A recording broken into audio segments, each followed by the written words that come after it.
Hi, everyone. So there's two people on this presentation. Obviously, Petya couldn't make it, unfortunately, to the talk. She's more of the presenter and the talker. I'm the tech lead, so I'm more the technical guy. So um, if I'm not speaking loud enough, speaking too quickly, whatever, just prompt me and I'll try to self-correct. So what we're going to talk about here, very brief introduction. Going to talk about the gaps that we're trying to fill with the tech tools that we're producing.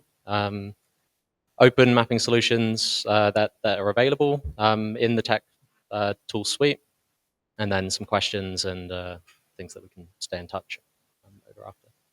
So initially we had this Menti. I'm not actually going to do this because I've never done it before. This is Petya's thing. I guess I was just going to ask who has heard of Hot in the room before, just by raise of hands, just to give me a gauge. Yeah, a few people. And who has used Hot's tools? Is anyone here? Yeah, we've got a couple of hands. Nice. All right. So we are the Humanitarian OpenStreetMap Team. Also have Shatish at the back there, who's a member of the tech team as well. So the tech team at HOT is part of the global team. We're fully distributed throughout the globe. But then we also have hubs in our priority regions. So we have 4 hubs that include data experts, mapping experts, GIS experts that partner with communities to carry out mapping exercises of different sorts. So we have a bit of a gap in tools available and data available to our end users that we're trying to fill. And where is that gap? So we of course have many great tools and data sets available, particularly in high income economies and middle to high income economies. But lower to and lower middle income economies generally don't have as much accessible geospatial data, the tools accessible to access that data, and then tools actually to produce data themselves. So we're trying to fill in the gaps in all places here, and what we've made what we call the end-to-end mapping suite, which starts from having you could have no map data whatsoever at the start, and you start right at the start of this chain, or you may just need to infill parts that you do have missing in the chain. So if you're starting right from the beginning, obviously you'll need to collect some form of aerial imagery to base a map on top of. This involves could be satellite imagery. More recently, we're collecting a lot more drone imagery. Once you have that base imagery, you can do remote mapping. So this is the digitization on top of the raster base layer that you have.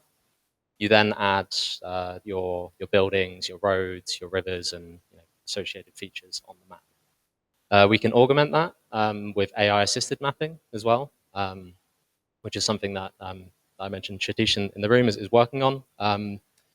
So yeah, not to replace the mapper in the chain, but just to add some form of assistance to speed up the workflow. It's particularly useful if you think in a disaster response scenario when maybe you need a quicker digitization effort. And the field mapping involves adding field verified information to the polygons, the polylines and points that you've added to the map. So you need to describe, what the features are and all of their attributes. And then finally, data access and download. Right? So you have all of this data available in, say, OpenStreetMap or other sources. How do you make that as easily accessible and consumable by our end users? So here's a very quick example. On the left, there's the imagery. In the middle, there's the digitization. And on the right, is the field mapping aspect. So one of the key differentiators, I guess, of HOT is that we try to work completely within and with the communities that we aim to serve. So we're not I mentioned this tech team that's globally distributed. We're not like the team that comes in, to solve all the problems, and we go to the country and produce the data and then leave. It's more that we work directly with communities to collect their own data. We produce tools to empower the community, so that ideally they can start from no map to having an actionable map that they can do things with. So the end users, maybe we partner a lot with OpenStreetMap communities in many different countries. There's lots of great active student chapters, various geospatial teams, but also local NGOs where you may have domain-specific knowledge. For example, informal settlement mapping is a very good example where you need a bit more domain level expertise to be able to map within these areas with the support of the local community. And then may also need to be in contact with governments as well. Say there's a new addressing system that needs to be made in a city is a good example of that. Various use cases, census data, and so on. So the solutions that we provide focus first on aerial imagery. So here's a picture collecting some drone imagery with one of our teams, I believe. Open Aerial Map is so aerial imagery of any kind you can collect using some of our tools that I'll describe next, but you need a place to actually store the data once you've collected it. So Open Aerial Map is quite an old tool from Hot now, but it's recently been revamped. It's a place to store any form of aerial imagery, be that open satellite imagery, drone imagery, UAV, all sorts of options, and just make that accessible to end users, and particularly to tools further down the chain that I'm going to talk about. For example, when you field map, you need to easily access the satellite imagery or the drone imagery that you just collected. So a bit more info about Open Aerial Map, fully open source and openly accessible for anyone to upload their imagery to.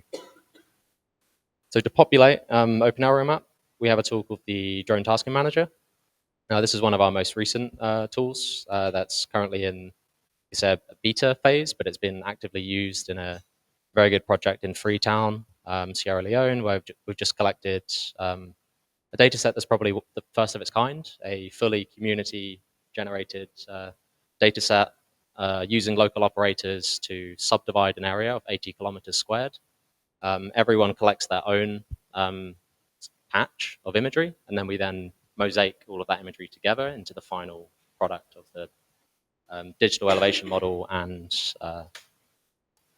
a orthophoto.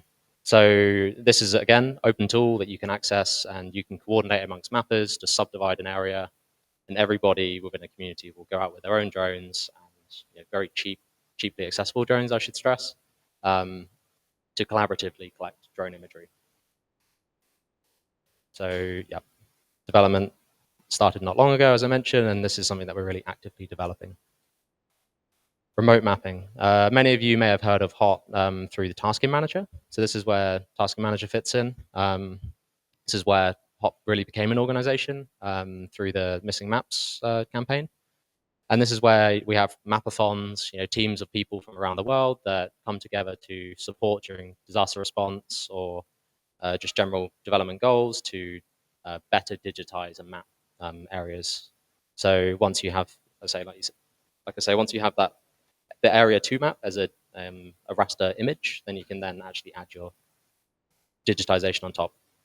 AI-assisted mapping, which is the complementary technology to Tasking Manager.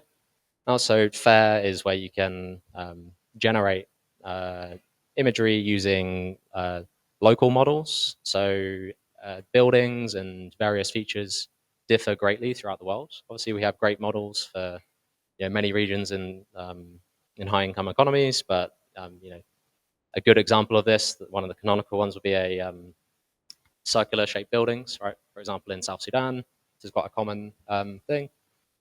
Models generally wouldn't be able to automatically identify circular buildings when they're trained on producing square buildings. So we have localized models that we produce for different contexts. So it's just there's been a revamp of the UI and kind of a redevelopment of this tool as well. So field mapping. There's another tool in the chain, so we have quite a few tools. You can see the field mapping tasking manager. They're all based on similar concepts, though, where you have a task that you need to coordinate amongst multiple people. But sorry, you have an area of interest that you need to coordinate.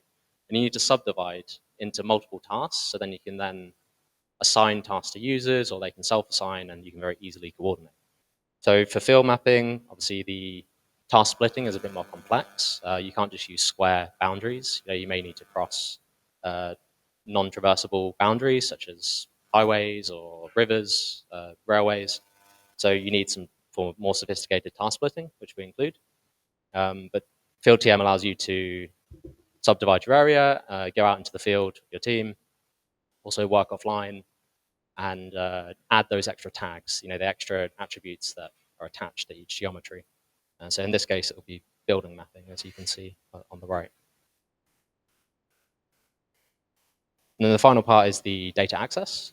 So ideally, if the community is amenable to doing this, we upload the data to open places such as OpenStreetMap. I mentioned, we may partner with a government for particular projects. Maybe the data is more sensitive for slum mapping or other things. The data may not be as openly accessible. But in most cases, the goal is to push it back to OpenStreetMap and then make it easily accessible.